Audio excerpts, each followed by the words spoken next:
Hola, mi nombre es Wendy Carranza. Les voy a hablar un poco sobre los tratados de los convenios internacionales en materia de tráfico de drogas. Vamos a hablar un poquito sobre el impacto de estos convenios en nuestra legislación nacional. En nuestro Código Penal, Decreto 130/2017, este documento refleja cómo el derecho internacional se integra al ordenamiento jurídico interno, armonizando las normativas nacionales con los estándares internacionales.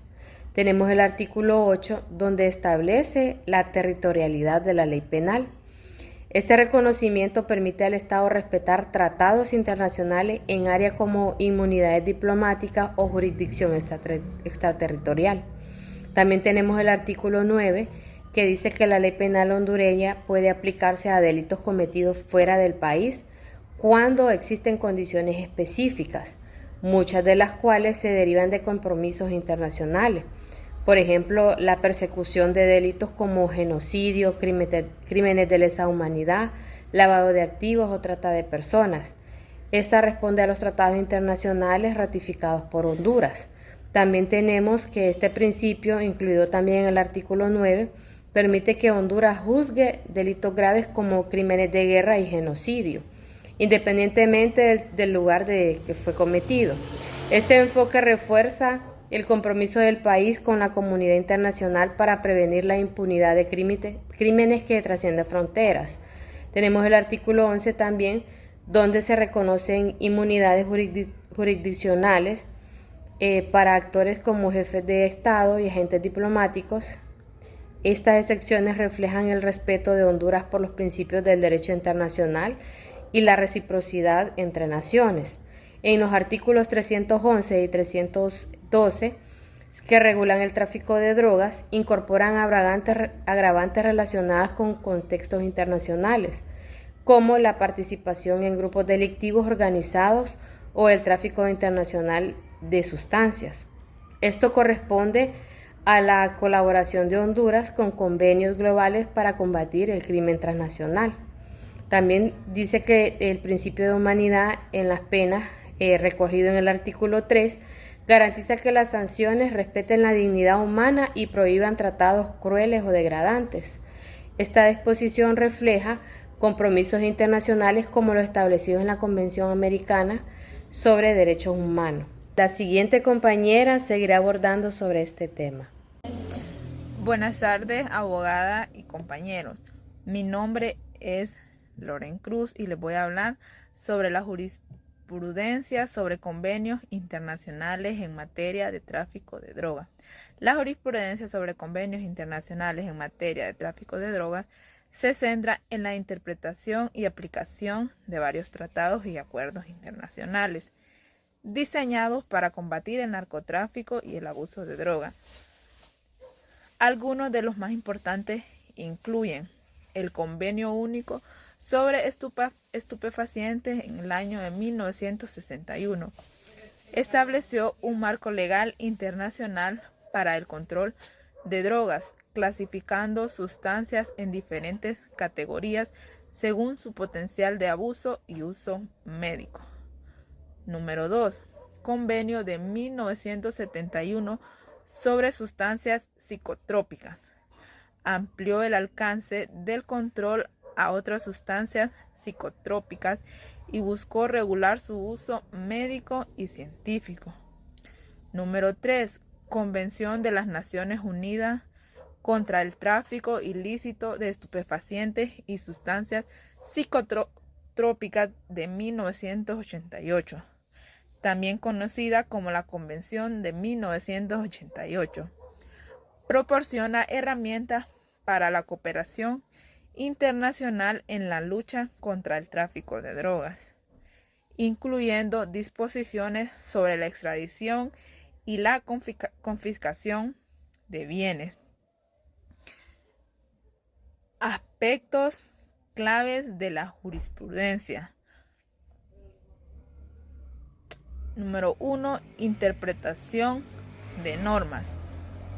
Los tribunales internacionales y nacionales han abordado la claridad y la aplicación de las disposiciones de estos convenios estableciendo precedentes sobre cómo deben manejarse los casos de tráfico de droga. Número 2. Cooperación internacional. La jurisprudencia enfatiza la necesidad de colaboración entre Estados para la efectividad de las políticas antidrogas, así como la importancia de cumplir con los compromisos internacionales. Número 4. Derechos humanos.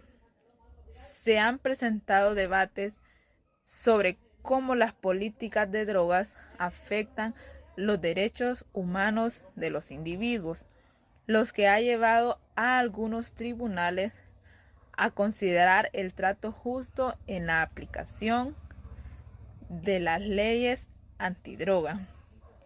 En conclusión, podemos decir que la jurisprudencia en esta área refleja una necesidad constante de adaptación y respuesta a las nuevas realidades del tráfico de drogas global, a medida que surgen nuevas sustancias y métodos de tráfico. Los convenios y su interpretación por parte de los tribunales continúan evolucionando para abordar estos desafíos. Así continúa mi compañera. Hola abogada, mi nombre es Marian Carvajal y quiero hablarles sobre cómo los convenios internacionales ayudan a prevenir y reducir el tráfico de drogas. Bueno, este es un tema muy importante, ya que el narcotráfico afecta a muchos países y es algo que no podemos dejarlo pasar. Entonces, asimismo les puedo decir, ¿verdad?, que los convenios internacionales, como lo que es la Convención Única sobre los estupefacientes de 1961 y la Convención sobre sustancias psicotrópicas de 1971. Y también está la Convención de Viena de 1988. Bueno, no solo busca, ¿verdad?, castigar a quienes trafican con drogas, sino que también prevenir que esto pase en primer lugar. Bueno, uno de los enfoques más importantes es la prevención. Entonces, los convenios proponen que se haga lo que son programas educativos para así enseñarle a las personas, especialmente a nuestros jóvenes, sobre los peligros del consumo de las drogas. La idea acá es evitar que se metan en este problema desde el principio. Entonces, si nosotros logramos educar a las personas, es mucho más fácil así prevenir que el tráfico siga creciendo. Como también les puedo decir que también se habla de lo que es la reducción de la oferta. Esto se refiere a acortar las rutas de tráfico y así eliminar los cultivos ilegales de drogas. Entonces, los convenios dicen que los países deben poner controles más estrictos en sus fronteras y trabajar juntos para frenar el tráfico. También se proponen, ¿verdad?, alternativas económicas para los agricultores que cultivan plantas como la coca o la amapola, de modo que no tengan que depender del narcotráfico para ellos poder sobrevivir. Entonces, la cooperación internacional es otro punto muy importante. El narcotráfico es un problema muy global, por lo que todos los países deben trabajar juntos y deben compartir información, hacer operativos juntos y ayudar a extraditar a los narcotraficantes. Entonces, es un esfuerzo que no se puede hacer de manera aislada. Entonces, ya para ir finalizando, entonces está lo que es la reducción de la demanda. No solo hay que prevenir el consumo, sino también tratar a las personas que ya tienen estas dichas adicciones. ¿Qué pasa acá? Los convenios lo que proponen es que se implementen los programas de tratamiento para quienes ya están afectados por las drogas. Entonces, esto ayuda a disminuir la demanda y por lo tanto también lo que se hace es reducir el tráfico. Entonces, los convenios internacionales no solo castigan el tráfico de drogas, sino que también se enfocan en prevenirlo y en trabajar en conjunto. Entonces, es una estrategia global que implica tanto la prevención como el control de la oferta y también la reducción de la demanda. Entonces, solo me resta decirles que de esta manera podremos reducir, ¿verdad?, lo que es el tráfico de drogas de una manera muy efectiva. Muchas gracias y de aquí mi participación sigue mi compañera. Mi nombre es Lisbeth Domínguez y voy a hablar acerca de la sentencia sobre convenios en tráfico de drogas. Esto se refiere a los fallos judiciales que resultan de acuerdos alcanzados entre las partes involucradas en un proceso judicial. Con los delitos relacionados en el tráfico de materia de drogas. En muchos países los convenios pueden implicar acuerdos entre los acusados y las autoridades judiciales con el fin de obtener una sentencia más favorable a cambio de ciertos compromisos. Las sentencias sobre convenios generalmente pueden involucrar algunos aspectos, entre ellos lo que son acuerdos de culpabilidad. En algunos sistemas jurídicos como Estados Unidos, los acusados pueden llegar a un acuerdo con la fiscalía para declararse culpables a cambio de una reducción de pena. Esto generalmente ocurre antes del juicio, cuando el acusado acepta la responsabilidad por el delito a cambio de una sentencia más ligera y con menos tiempo de culpabilidad, con el abandono de ciertos cargos adicionales que esta contrae. También está lo que es la colaboración con la justicia, que en muchos casos los acusados pueden llegar a un convenio en el que se comprometen a colaborar con las autoridades para proporcionar información sobre las redes de tráfico de drogas, con organizadores, distribuidores o detalles sobre el funcionamiento de la operación delictiva para dar la colaboración y que estos puedan llegar a un acuerdo judicial.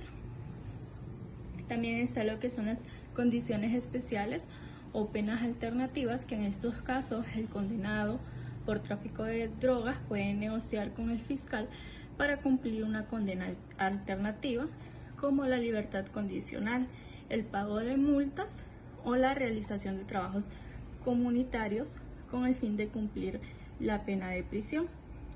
Esto es más común con los delitos de menor gravedad, como el tráfico de pequeñas cantidades de drogas. También está lo que es la aplicación de criterios de proporcionalidad y medidas de rehabilitación. En estas, las sentencias de convenios pueden incluir medidas que buscan la reinserción social del acusado, que esto se puede pactar, que la pena de prisión reemplazada por un tratamiento en un centro especializado si el acusado muestra signos de adicción o de droga. Y también está lo que es las sentencias dictadas en tribunales especializados.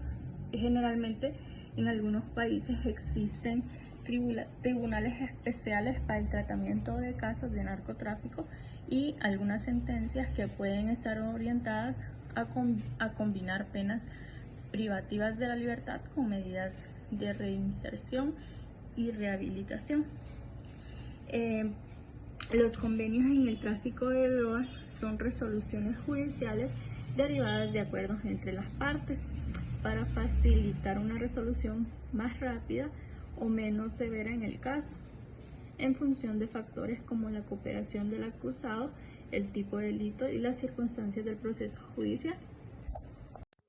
Buenas noches, abogada. Mi nombre es Mayra Serrano y el día de hoy le vengo a hablar sobre lo que son las normas jurídicas según el Código Penal de Honduras.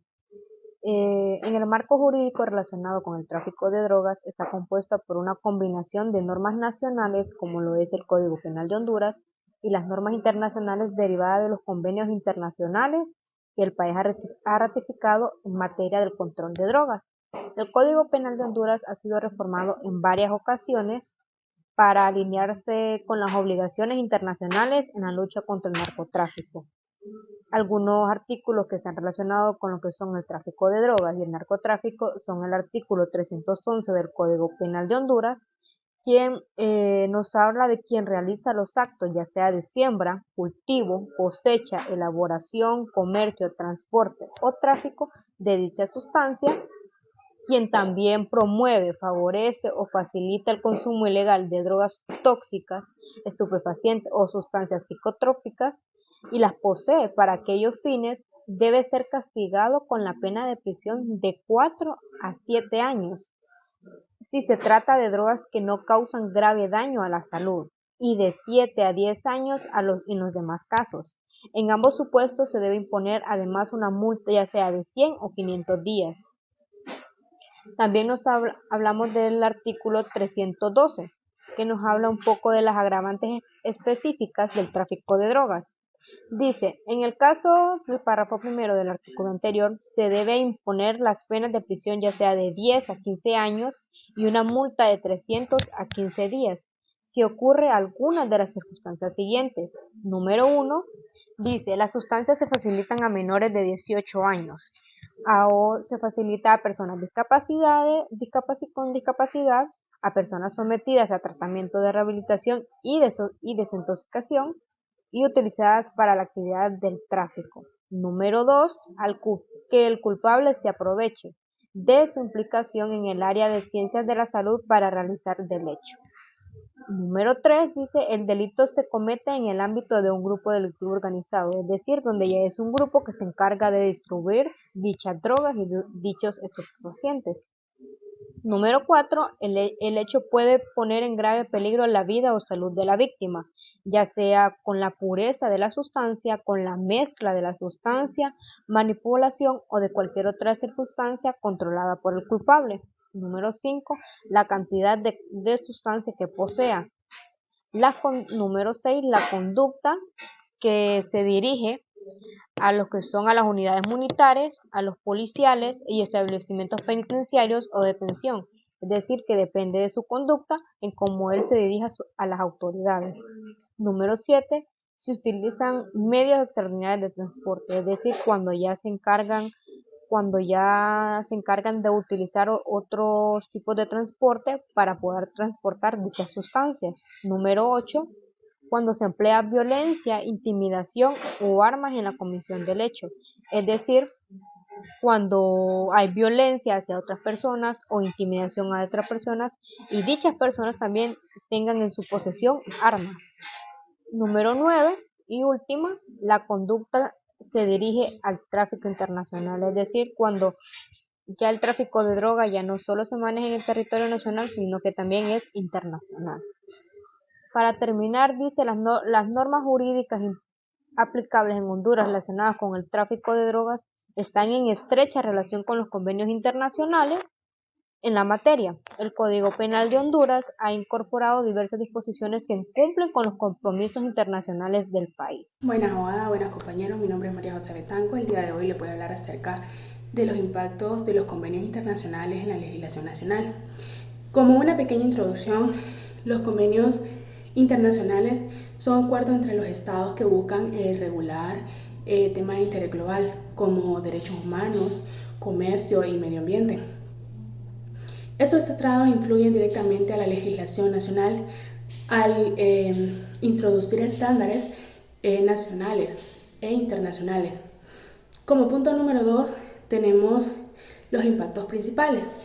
Armonización de las leyes, que son los tratados que exigen que los países adapten sus normas para alinearse con estándares internacionales. Uno de los ejemplos que tenemos es la incorporación de normas laborales de la OIT en las legislaciones nacionales. Protección de los derechos humanos, fortalecen y garantizan como la igualdad, la libertad y la justicia. Uno de los ejemplos que tenemos es la abolición de la tortura tras ratificar los convenios contra la tortura. Reformas legislativas obligan a los estados a modernizar leyes. Uno de los ejemplos es como cambio en legislación ambiental tras Acuerdo en París. Como una pequeña conclusión y para terminar nuestra exposición, tenemos lo que es los convenios internacionales, impulsan el desarrollo legal de los países, pero requieren voluntad política y recursos para garantizar su cumplimiento efectivo. En conclusión, podemos ver la importancia de los convenios internacionales en cuanto al tráfico de drogas para poder erradicar este problema, ya que sabemos que el tráfico de drogas es un desafío global que afecta la seguridad, la salud pública y el desarrollo socioeconómico de las comunidades. Su impacto pues va más allá del consumo y abarca fenómenos como violencia, la corrupción y el debilitamiento de instituciones. Enfrentar este problema requiere un enfoque integral que combine estrategias de prevención. También es importante dar tratamiento a quienes padecen adicciones y fortalecer las medidas de control y también sancionar a las personas que imperan en estos grupos criminales. Es crucial fortalecer la cooperación internacional para implementar políticas basadas en evidencia y promover alternativas económicas. Solo mediante ese esfuerzo conjunto será posible reducir el impacto negativo del tráfico de drogas y poder construir una mejor sociedad. Muchísimas gracias por su atención.